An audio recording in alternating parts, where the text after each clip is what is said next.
Let's start real quick. Introduce yourself, and with that, tell us if you remember when you started on the committee and how you found out about. Did you know about the committee and Hillyer before that? I'm Cory Oberndorfer, and I was aware of Hillyer from previous years before I started, just because of some of the events, some of the other artists I knew that were showing here. I started on the committee probably around 2013, 12, somewhere around there. And I was invited because I had known Allison as the previous gallery director. She'd been wanting to work with me in some capacity and brought me on then. Great. She brought me on also. She wanted me to be on it too, yes. Yeah, I think around the same time, Yeah, close. right. I'm Pat Goslee, and I've been on since 2006, which is the first year.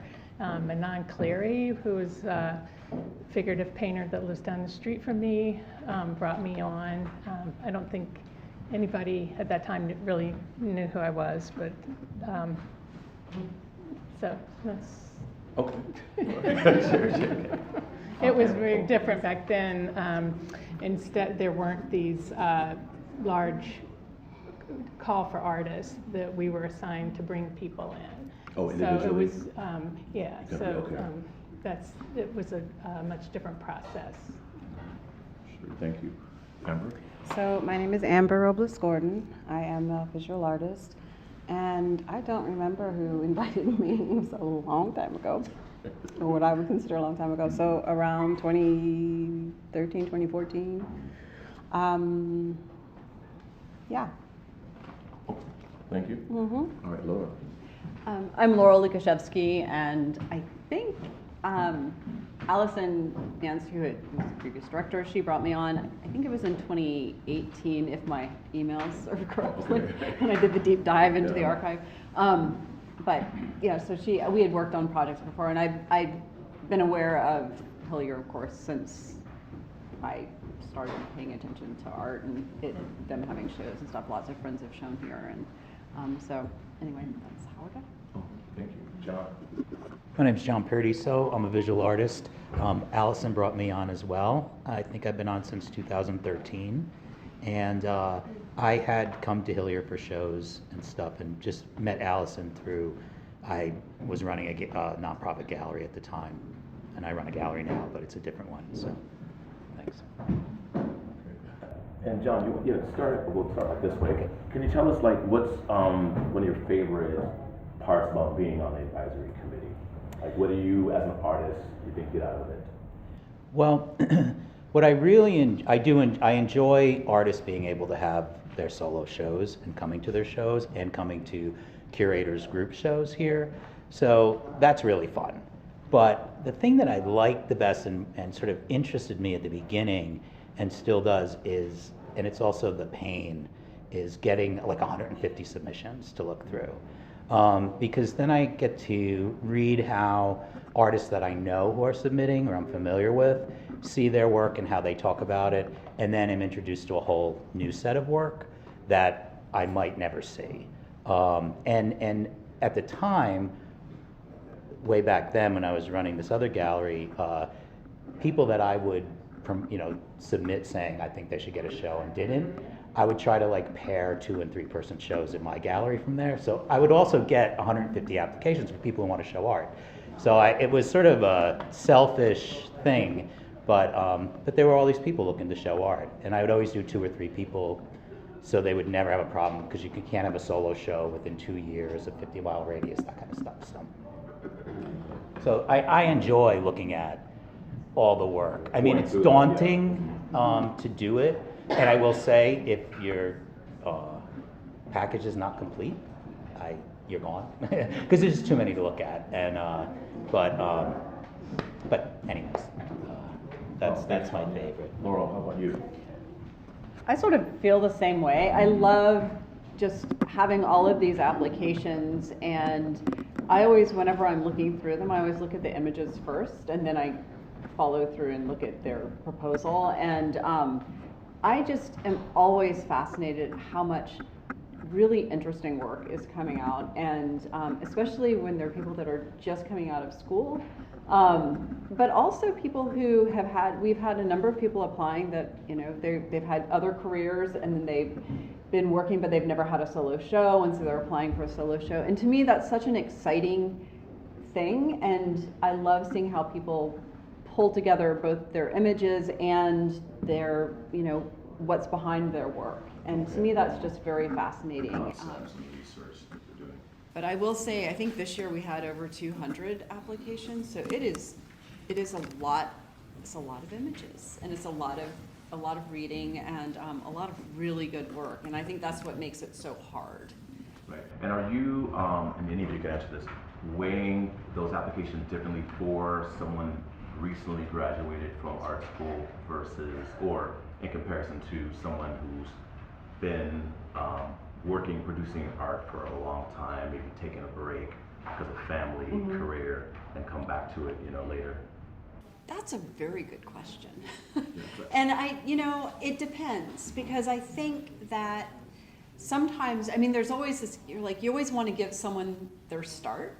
I mean, I think there's something really exciting about that. But I also think that I want to get the best work. And so it's sort of trying to balance that. And with the number of applications we get, there are so many people that we want to go through that we just don't have space for. And so I think to me, that's the biggest challenge of this whole process, is that there are always more people that have fantastic work, and we just can't fit it all. And so then we end up looking at different media and making sure that there's a balance between photography and painting and sculpture, and that's, to me, is, so I don't know, that's really Taking into different considerations. Yeah, exactly. Like a second or third level. Exactly. Of looking at the work, right? Stepping away, back at it. Yeah, How definitely. about you? So what was the original question? Was, let me think here. You know, how you've enjoyed being on the committee and what you kind of gotten out of it for you as an artist. Yeah. Or So personally, I mean, all that. what I remember the most is when we used to do in-person voting, or yeah. when we went through the whole process. There's something that was challenging about it, but it was intense, and but still exciting. And it's like taxing, but I mean taxing in a good way, because it makes you have to talk about the individual's work, and whether they're, because I think one of the main things that I always see, or that I'm always in question about, is whether the narrative matches the work. Okay, right. Regardless of where you are in your journey in relationship to art. For me, it's like they have to be in alignment. Sure. Or very close to it, you know? Because if Yeah. you're talking about this, but your work is very clearly saying something, yeah, that's a There's no misalignment. cohesion at all. you know? Right, So, yeah, right. But I used to love those in-person sessions. They were so informative, and then you'd be able to track perspectives per juror. And okay, so that was a long time ago. So you're in a room with like this range of people that you definitely know. You know some of their works. Yeah. So it was. I love, and I miss that part. Not saying I want to go back to that or anything. I'm just saying I valued those experiences. Right. And what was the next question? Yeah, that was pretty much it. You know, just thinking about like the impact maybe it's had for you as an artist. You know, but I think you've answered that. Thinking about hearing the different perspectives from various artists and curious. I think for me, it was a learning experience to hear from the artists, because that's not my bag. You know. Yeah. So to hear your take and how the artists are viewing the work and the media, right? And is it cohesive, right? The narrative with the piece. And I've always kind of struggled with that. Like this beautiful statement written about the piece, but then you see the actual piece and there's this disjunction. It's not quite meshing, and And in relationship to our process, I've always wondered, and this is part of a lofty, but I've always wondered how we can do better with that. In helping helping, Of applicants? yeah, because sure. some of them are so far removed from what they're either the work versus the narrative or the narrative versus the work. Now that could be something here at Hillyer, maybe Yeah. sort of labs, meetings I was with, gonna suggest. yes, Yeah. Or some seasoned, type but of- I don't like the word seasoned, artists that have more experience, say, right?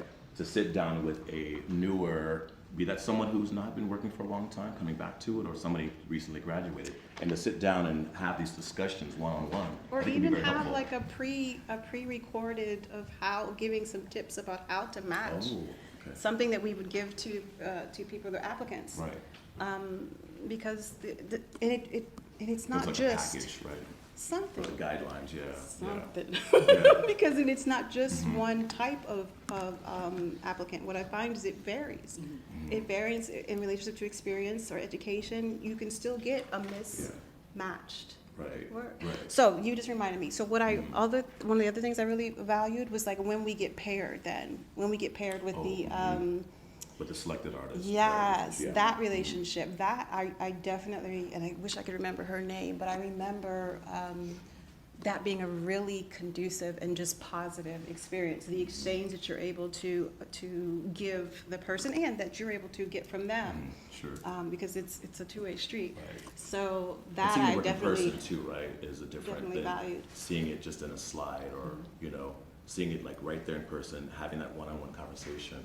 I think it's so valuable, as opposed to back in the day, like you're saying, a slide presentation, and we're sitting at a table discussing the work is a very different, experience, I think. it is, but most of the Yeah. interaction I'm talking about, because I wasn't able to be here in person for that person, or those people. Oh, you had to, I was okay. doing it either on phone, Okay. video, even then, and that building blocks, that was really valuable.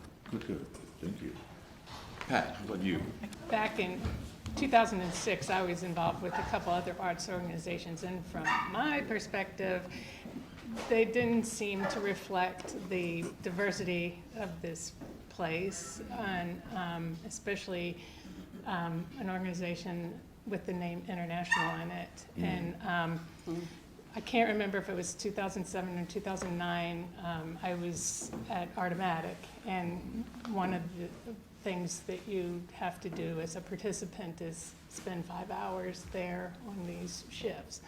And so I was on one shift, and I was halfway in the middle between the top floor and the bottom floor, and thousands of people were coming through, and I kind of noticed that like people tend to clump together with who they're with, and I just started watching people, how curious they were to break away from their little herd that they're going through with. So in the middle of the 5th floor, you kind of, if you started at the top, you're getting tired, and if you start at the bottom, coming up, you're getting tired. And I decided to go around that floor and find something that I thought was good, of someone I didn't know at all, and just kind of hang out there and see, I wasn't, jumping up and down saying, come over here and look at this. I was just kind of seeing, if I'm standing here looking at this, is that going to make somebody curious enough to say, what is that person looking at? And then would they break away from their people? And they didn't. I spent my whole 5 hours next to this artwork by this person, Mei Mei Chang. I didn't know who she was. That experiment didn't quite work. Well, as you were I hoping. ended up going home and looking her up, and then she had, instead of, on the back of her, I guess the border at the top of her webpage was this really strange installation with a bunch of tape, and I was like, this was nothing like what was at Artomatic. And back then, this building's been renovated, but there was what could be called an experimental space over here. It was basically an addition to the garage, and it was really rough. It had a hardwood floor. It wasn't pristine like this, and I thought it would be a perfect place for her to do this thing with the tape. And I remember David Furcott was walking in and out while she was doing this, going, are you going to be finished? Is this, because it was nothing like I guess he had seen before, and she was using a lot of blue tape that, you know, Okay, a lot painter's of people, tape. painter's Yeah. tape. And anyway, it all worked out, and I'm really glad to see that things have gotten more diverse. So Okay, good. No, thank you for that. Cory. oh, sorry. Oh, my favorite part, well, besides seeing all of the work and getting introduced to new artists, is just giving the opportunity to someone, because all of us here were given opportunities at some point by someone else. And if there's a way for us to give back and do the same for someone else, that's really the rewarding part, is kind of try to pay it forward. Usually through the application process, there's probably a couple of applicants that I'm a big fan of that few other people are. And so that's always my favorite part of the process, is trying to champion someone and give them that opportunity, especially if you see maybe not the strength of the work, but the potential of the work. Okay, sure. And then you can work with the artist and try to push them along and, you know, hope that they rise to the challenge. And Hillyer can be that space for that guidance, right? Yeah, I feel like this is a great platform for Yeah. that. And we all here have a pretty good eye to be able to know where the potential lies. So, No, it's good to know. yeah, Thank you. I think that's the best part. Good. When you came in, we were on the question about sort of the impact for you as an artist, being on the, like, what's your kind of favorite part, and sort of the impact the committee has had on you as an artist? The most fun part is like see new artists, see the same mistakes that you commit before, and I don't know, photography. The quality of photography is crucial, and I have realized in the last selection that when artists show like a view of a room, you know, it's more effective than one painting, well cropped, and you know. So I think that was very interesting for me to understand. And of course, in some way you want to help everybody, but it's not possible. Right, there's so many applications, right? So, right, you gotta, be really selective, and it's a challenge. Let's go on to the next question. So, Hillyer has the potential to have 36 solo shows a year. I had to read that 3 times. I was blown away. Thinking about 3 rooms, that's a lot of shows, right, to produce. So that makes Hillyer a great resource for the artist community here in the region. Is that enough? Does DC or the DMV area provide enough resources and exhibition opportunities for living artists today? If not, what would you recommend? Joan, you want to start? I think DC has a problem because I think galleries are segregated. There are not many, and sometimes we think being represented is the most important thing, but you can make a career without a gallery. I don't know. I think the galleries should interact between them and support each other and send clients and back and forth. And I don't know. I think for me the geographical region is crucial, and we don't have that. Right. To have more opportunities and platforms, right? How about you, Cory? Yeah, it's usually the fact that we no longer have an arts district. I know DC's had it, several of them. They keep moving around, and now it's just kind of scattered all over. I mean, DuPont used to be the circle where everybody would come and just like hit all the galleries, and there's still a number of them here, but not the way that it should be, or that a lot of cities have. So usually it's space, real estate. Artists can never have enough studio space or affordable studio space, or the term affordable is not appropriate. Right. So I think just trying to gather people together and centralize things is always the challenge. Right. Okay. Good point. What do you think, Pat, about that? Well, I don't really understand how some real estate works, but there's an awful lot of empty storefronts today. Yes, And it true. would seem like it would be some kind of income generator to either rent out, in some type of a pop-up situation. And I know there's insurance issues and everything, but I can't really understand how landlords can have all these empty spaces, if they could find somebody, even if it was just temporarily, to go in there. Yeah, right. And then you think if they're attempting to sell a building or to sell, you know, maybe there's condos above it or something, you would think that a draw to get people to come there, you would at least come there because there is an event going on or a gallery space, or Right. even if it is residential upstairs, that they would come with the intent of like having an open house. And then maybe the real estate agent could work on staging it with the artwork and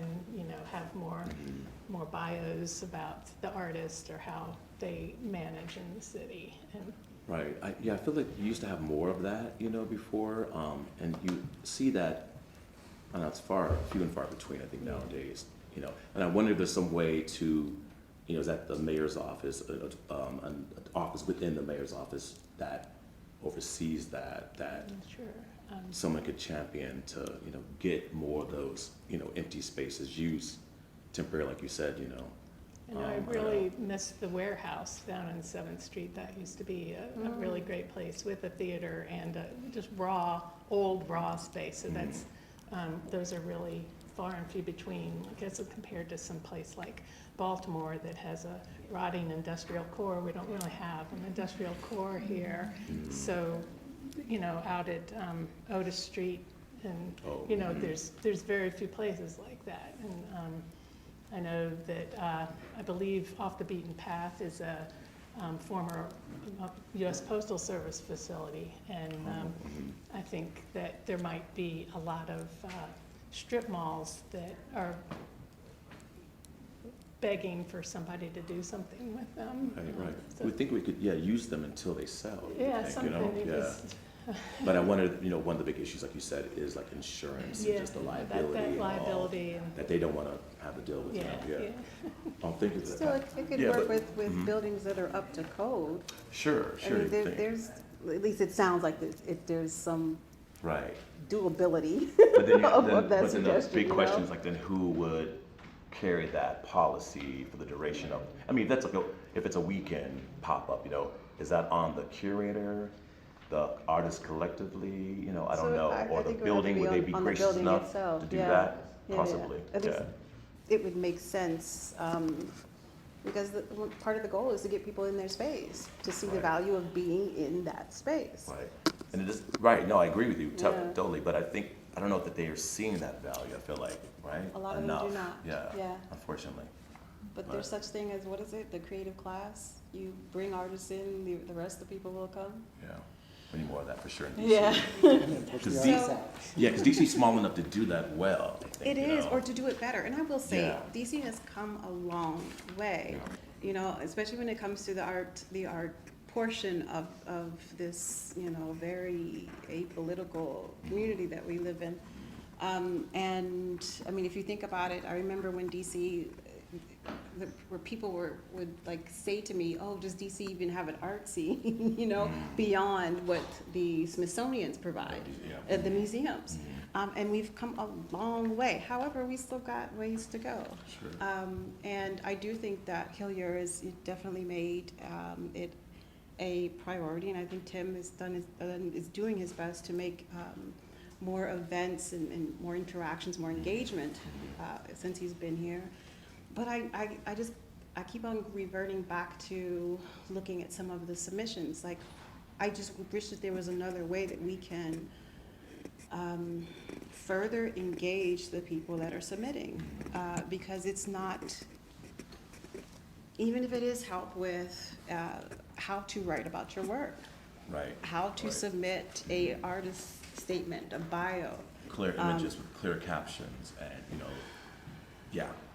we've seen it all. I mean, many people in the room, I'm sure, have seen it all.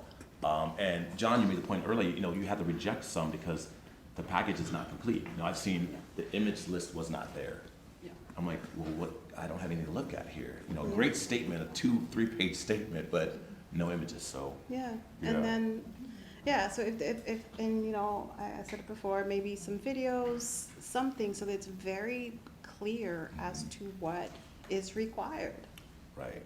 and how to move forward. And, you know, sometimes I think, oh, well, how is that not clear? But No, all right, yeah, you think it is, but yes. Yeah. And Go ahead, sorry. One last thing. So, and I would like to see, you know, because like somebody said, we artists always need studio space. Yeah, Always. of course, yeah. That is. And really affordable, truly affordable. Yeah, I see and, advertisements for scaled. affordable studio space, Yeah. and then I look at it and I'm like, no. That's not, no. affordable for who, right? I mean, Right. that's the big question, yeah. Not artists. Yeah. Yeah. And so No. that's all. Okay, no, thank you. Laura, what do you think? I think that Hillyer having the 36 solo shows is fantastic. Or potential for it. The I'm not potential sure if for you it, take that or, out, yeah, okay, but the potential for it. Yeah. So that's helping service some portion of the population here to get shows. And I think that, you know, it's been interesting. I've been, you know, involved with the galleries, like when all the galleries were on U Street, and now they're gone. And it just, I do think that the city has continued to sort of cycle through sort of galleries, although I think a lot of us have known each other the entire time. Like the artists all are aware of each other. Right. And I think it's getting the public to be aware of who we are and where we are, and, you know, Otis Street and all these, but there just aren't that many opportunities, I think, to, I mean, there are galleries around, and they do exist, and throughout the city, but I think that sometimes too, I think one of the great things about Hillyer is it's willing to take the risk on artists who haven't shown before. Sure. And who they don't know is going to be a sure thing. And I think that a lot of the, you know, some of the other galleries around the city that have been around for a while, some of them are willing to do that. And then others, you know, they also need to make money to pay for their own rent and, you know, upkeep and everything. So I think it's a real challenge. And, you know, Artomatic was a big, and I know it's out there fomenting, but they haven't. Yeah, they still doing that. They Well, will. I'm sure they will. Pre-COVID, I guess. Yeah. And but you know, that was a way that early on I met so many different artists just going through there, and so many of us showed there. And it's a fun place to show things that you've never shown before. And it's not juried, you just have to volunteer. But I do think that being creative about space and how to utilize different spaces, I think pop-ups are great, or using spaces. I mean, right now, I hadn't been downtown in a while, up until this past month, and I've been so surprised, like down in like K Street, just how many of the little restaurants have gone out of business. And so you have all of this space, and it looks terrible, and it would be wonderful if the city would think about finding ways to, you know, to put things for us to do that, to curate different shows around the city or something like that. It would be a good opportunity. I don't know how that happens, but. There needs to be an office who can oversee that. Exactly. Yeah. I mean, besides DC. Well, the arts and, Commission or something. yeah. And make sure Yeah. that it's dispersed It- throughout, yeah. evenly Yes. throughout the city. All That's a awards. good point. All Yes. art does not exist in Northwest Right. or Yeah. in DC. Yeah. Nor should it. Right. Yeah. But that's a Yeah. very important point. It is Yeah, a very. very important Yeah. point. And I think too, to add what you're saying, Laurel, I think Hillyer, this kind of space, has the benefit of not being a commercial space. Right. So they can be champion, like, you know, sort of newer artists and take those sort of, you know, what's the word, sort of, not, I don't say risk, but you know, Right. be that leaps, you know, let's say, and be that platform for artists who don't have gallery representation, who maybe never had a show before, who may be new to the city and don't have their base or network yet, you know. So yeah, kudos to Hillyer for that, because I don't think a lot of spaces in DC that can do that. Yeah. You know, most are commercial spaces and, you know, have their roster of artists. That's a very different thing than what, you know, they do here. Yeah. Yeah. And I will say, John has an awesome gallery space, and he does a really great job, and I'm gonna let you talk. Well, I was going to say, I don't really look at it as, well, I will say, Hillyer having 36 shows, I find overwhelming. for the staff. I think it's great, but I have 6 shows a year. And, but I have 2 spaces that I show work in. But I look at it as the DMV, not just DC. Yeah. Also, I think looking at empty storefronts, you know, you're gonna need 3 full-time employees figuring that out. And so if you don't have like a nonprofit economic developer that's using arts as a driving factor, it's not gonna happen. I worked for an economic developer at arts as a driving factor for 18 years. And what we did in the Arts District is just over the DC line on Rhode Island Avenue, and Latilla Curatorial seems to have done with a developer building a building. You know, like my gallery is an amenity to the building of these people that live upstairs. Now, some people come down, but most of the people are just lying on their couch loving the idea that they could come down. But the thing is, so I get paid to run a gallery and be an artist in that space. So I have 6 studios, one of them's mine, and a gallery. And so you need, like, and that was 3,000 square feet of space that the developer did not consider where he was gonna make his profit from. And in our area, we have a lot of studios, 100, 150, right? Maybe 100 at least. Yeah. I have the cheapest studios in a commercial developer, not nonprofit. You know, there's nonprofits that are much more expensive right next door. And so I think it's really artists, and you know, we work to get developers to come to our area, and just know that artists love it then when there's more showing spaces, but your neighbors might not. You know, what's in it for them? You know, and so change is a big deal. I can't get to all the openings and stuff. I think there's a lot of art. I think there's a lot of artists, you know, like there are a ton of artists.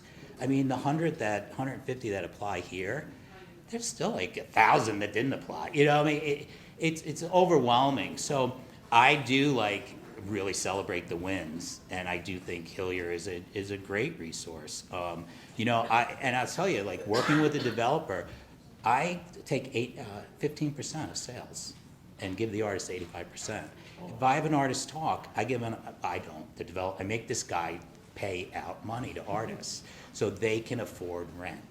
And, you know, putting a luxury apartment building in the middle of my working class neighborhood, I live right next door to it in a little bungalow, is a thing, you know? So, but he embraced the community, which was an arts district, and he built a building across the street, and we put in music studios. Musicians never can find a studio. And even putting soundproof rooms in up front is a huge expense. But the payoff is so great for him. And the selling point, when you're ever gonna try to sell this to a developer, is it keeps his building fresh. There is something new happening like every other month in our building. And it brings people, and we have a food hall in the building too, which I show art in. And people come and they go to my opening, they drink for free. I mean, I ask for a donation, but you don't have to give it to me. Drink for free, and then you go eat. And it's really lovely. And Gail has a show there now. It's up till the 4th. I have cards here. You should go check it out. It's a gorgeous show. And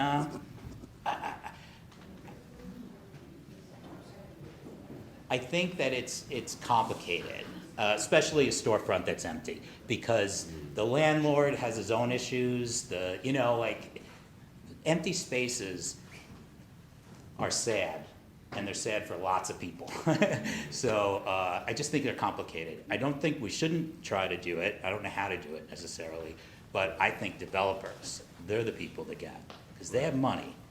And if you can sell them to really embrace it, not to look to try to make money off of artists.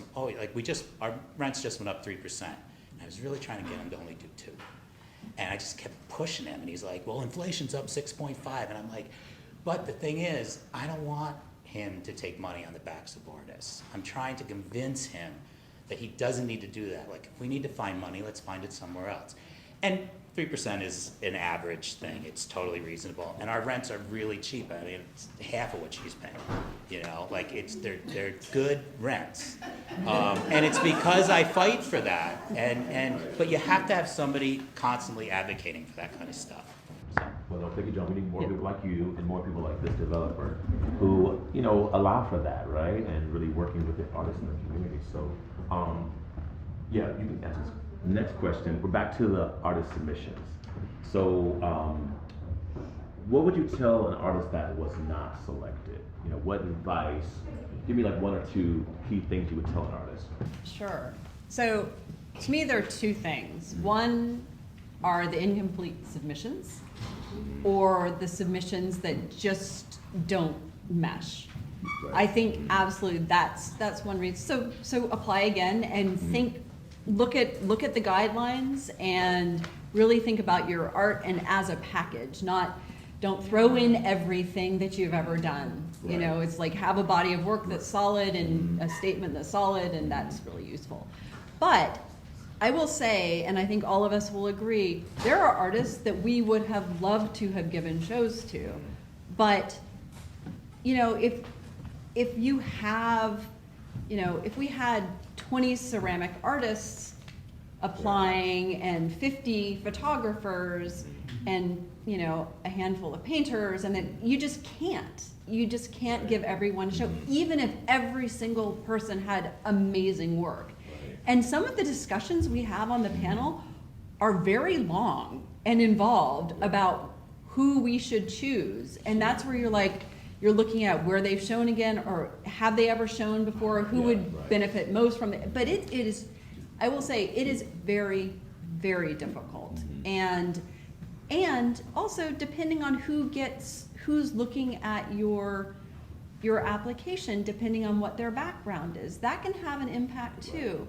And it can also, depending on who else is going to, because there are 3 different galleries in here. A lot of times you want to have work that's going to speak on some level to each other and play off of each other. And so there are all of these considerations. So just because you don't get in one year, it doesn't mean that your work wasn't worthy. It doesn't mean it wasn't good. It just means that there wasn't enough space. Right. And so, yeah, and so I think that that's something just to always keep in mind. And it also makes me feel a little bit better when I'm applying to shows, because I'm like, okay, maybe it's not that they think my work is crap, but it's, you know, there's something else to it. And, you know, or it just didn't, you know, it just didn't go well. Right.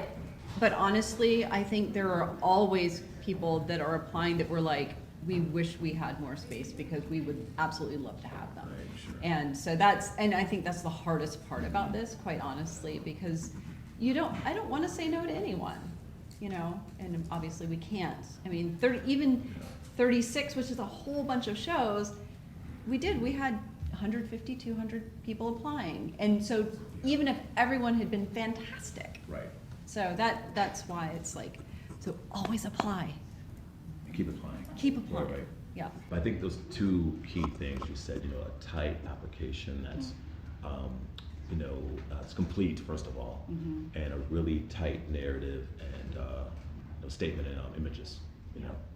Yeah. And I think also presenting your work for people that don't know you. Like, don't assume that they're going to know what you're doing. You know, and because sometimes people don't, and it's helpful to, you know, think and try to present this package. Right. What would you say, Amber, add to that? So I think one of the main things that I want to reiterate what you said is about not submitting everything that you think is good. So that's one of the last things, those are one of the first things we toss to some degree. And I say that, and I probably shouldn't use that word, but because it means when you're looking at something in relationship to focus, we're looking for a focused package. And that means that your narrative, your description, all of what you're saying about what you're saying your artwork is, we want to be able to actually see that in relationship to the symbology used, the aesthetic, the materials. All those things need to be congruent. And so I've seen this not just here. I've seen this, in many places that I've juried for or done selection for of work. Never, unless it's specified. Unless it's specified, we want to see works from sculpture and photography. All right. Then you do that, Yeah. but make sure that it's correlated with the subject matter or that they're referring to. If not, never ever submit mismatched work. Nobody wants that, unfortunately. And so then, what else did I want to say? Go back to it. Yeah, Okay. because I can't think of it now. But Pat, what would you? Well, one thing I would like to see is, you mentioned possibility of 36 shows, that some percentage, and could be a very small percentage, that is geared around a concept or an idea. I get a lot of inspiration from reading, and so, like, for example, maybe a poem or a book or some kind of topic spurs forth a body of work from different people. And I'm thinking along the lines of the concept, does art follow life, or does life, how's it go? Does life imitate art, does art imitate life? And one film that really made an impression on me one time was, I don't know if you've ever seen it, is Idiocracy. So it's a failed military experiment on hibernation, where a not very bright person allows to be hibernated, and he wakes up like 50 years later, and he's the smartest person on earth, and hardly anyone can read, and the world's full of trash, and everybody pushes buttons for things. And anyway, I just happen to be reading a book now on Grace by a Pulitzer Prize winning dance critic, Sarah Kaufman, and she happened to mention that film, and she describes it as grace has gone extinct. This is an example of grace, being bred out of the human condition. And that bothers me with a lot of AI stuff. What are artists putting out there as far as, kind of insurance that things aren't bred out of us, like our imaginations, or what I would like to see bred out is misogyny, and it worries me that a lot of misogynists happen to be the coders that are creating these scenarios for the future. And how do we battle that? And how, as artists, how do we present concepts and ideas so that we change for the better? That's right. No, thank you for that. Cory, you add anything? Yeah, for the applicants, just Yeah. keep applying. Okay. I know I really like it when I will see applicants applying year after year, hopefully not too many years with the same stuff, but as their work has grown. Sure. And then I can see it and be like, oh, they came so far since last year, or now this is the time for them, just because of the way things fall. I'm pretty sure there are artists in this room that applied more than once and have shown here or are about to show here. So there's something just about persistence.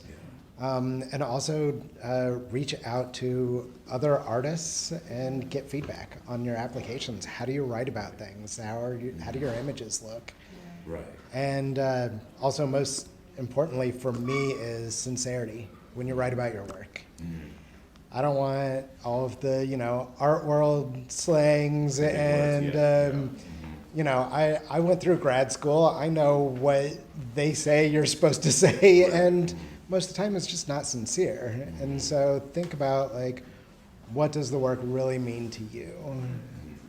And to the point about feedback, I wanted to the committee or the director say when applications are rejected, that there's some sort of way of sending feedback to those applicants so they know, because I'm thinking about if you're applying over and over again, that you're not just applying the same way, right? That it's getting tighter, it's getting better, so okay, these images weren't as clear as it could have been, right? Or the captions, there was missing information on the captions, right? Or you know, the resume, the font, or just the, you know, just didn't get edited.